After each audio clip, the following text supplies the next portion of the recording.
بادشاہ نے نا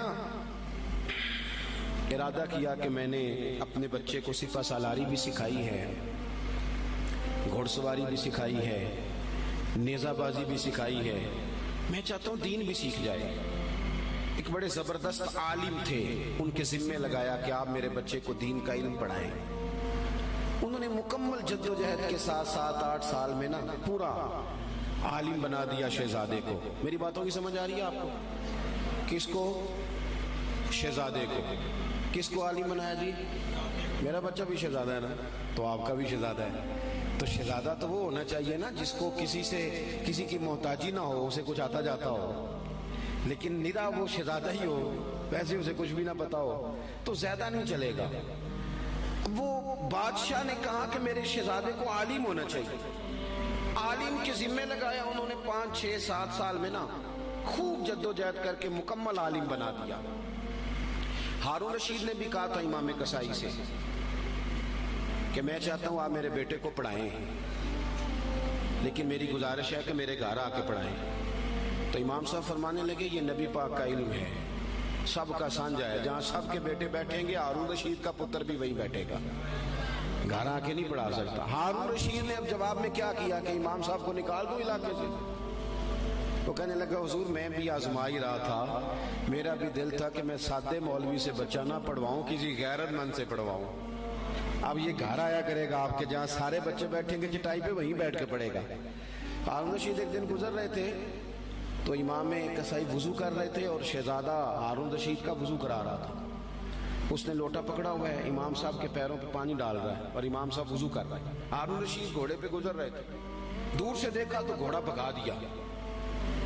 کچھ شاگرد کہنے لگے حضور ہارون رشید آ رہا ہے، تو آپ فرمانے لگے کیا کروں آ رہا ہے تو آنے دو، پھر کیا ہے، سانو تخت ہزارے دی لوڑ کی ہے، نلکی لگے شہر بمبول دے نال، اسی تے اپنی بال کے سیکنے، سانو کی لگے کسی اور دے نال، آتا ہے تو آنے دو۔ تو آ گیا۔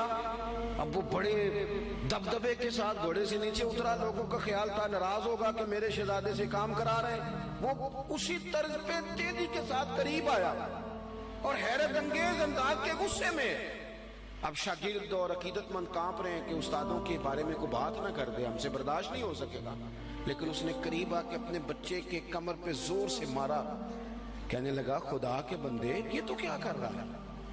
استاد اپنے ہاتھوں سے پیر دھو رہے ہیں، ایک ہاتھ میں لوٹا پکڑ اور دوسرے ہاتھ سے استاد کے پیر دھلوا، تو نے پورا عالم نہیں بننا؟ یہ کیا تو نے طریقہ اختیار کیا ہوا ہے؟ اس طرح کر کے اس استاد صاحب کی خدمت کر۔ تو وہ اس بادشاہ نے نا اپنے بیٹے کو پڑھانے کے لیے عالم کے ذمے لگایا، انہوں نے پوری محنت کے ساتھ پڑھایا۔ پھر وہ فارغ التحصیل بھی ہو گیا بچہ، ایک ہی بیٹا تھا، تو مکمل فارغ ہو گیا نا۔ تو استاد صاحب کہنے لگے پیغام بھیجا پتر کل نا مجھے تم سے کوئی کام ہے، میرے گھر آنا۔ مدرسے نہیں گھر بلایا بچے کو۔ جب گھر آ گیا اندر سے کنڈی لگا لی اور چھڑی پکڑ لی، بہت مارا بچے کو، کمر پہ نشان پڑ گئے اور بلا وجہ مارا۔ اس نے کہا استاد جی میری غلطی۔ چپ کر، نادان، غلطی پوچھتا ہے، چل دوڑ جا۔ اس نے جا کے اپنی اماں سے شکایت کری کہ استاد جی نے بلا وجہ مارا ہے، میں تو پڑھ چکا ہوں، آپ کو وجہ نہیں تھی مارنے کی، کیوں مارا؟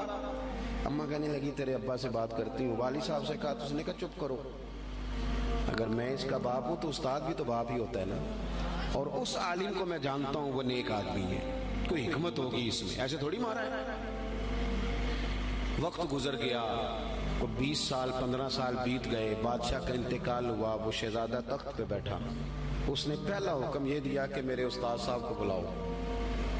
اب وہ بیچارے بوڑھے ہو گئے، چھڑی ہاتھ میں پکڑی، جھکی ہوئی کمر، بڑی مشکل سے وہ آئے اور دربار میں آ کے کھڑے ہوئے۔ تو شہزادے نے پہلا سوال یہ پوچھا استاد جی پہلے تو میں بے اختیار تھا، آج اختیار میرے ہاتھ ہے، وہ بتاؤ نا مارا کیوں تھا؟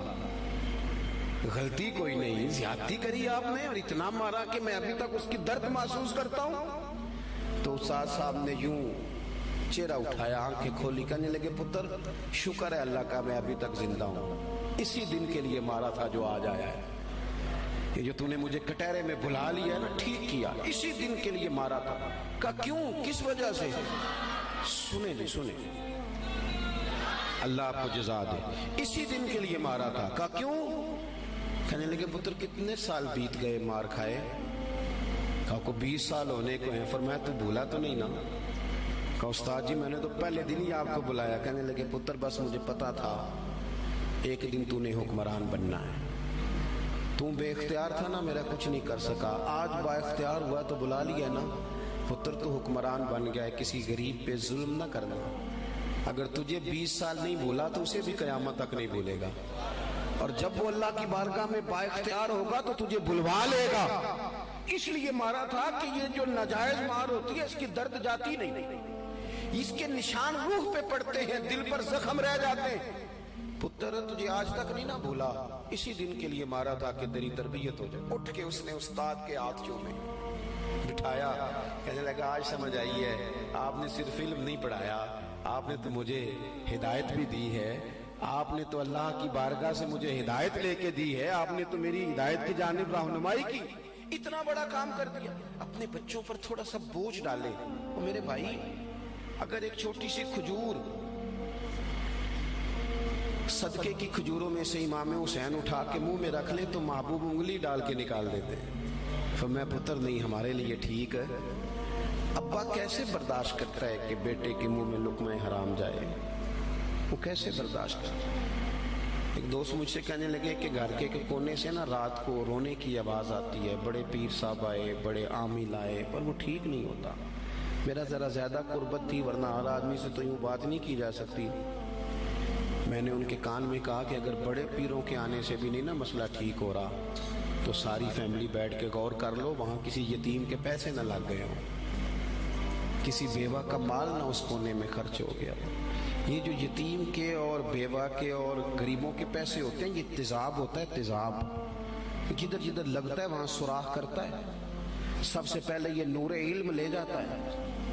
اور میری طرح کے لوگ، یہ علماء جو مساجد کے مدارس کے محتمم ہوتے ہیں، ان کو تو اتنا باریک تولنا پڑتا ہے، اتنا باریک، کون سا پیسہ کہاں لگانا ہے اور کس ترتیب سے لگانا ہے اور کس جدوجہد. یہ تو اتنا مشکل کام ہے کہ میں تو بڑی دیر سے میں نے کہا بھائی مجھے بچاؤ اس کام سے. یہ اتنا مشکل کام ہے کہ انسان الجھ جاتا ہے کہ کس طرح کر کے ان چیزوں کو رکھا جائے. اس طرح جتنے لوگ ذمہ دار ہیں وہ اپنے گھروں کے اندر رزق حلال کے معاملے میں سمجھدار ہو جائیں. کیوں کہ میرے نبی پاک علیہ السلام نے فرمایا جو گوشت حرام سے پلے گا وہ جنت میں نہیں جائے گا. تو مجھے بتاؤ کوئی چاہتا ہے اس کی اولاد دوزخ میں جلے؟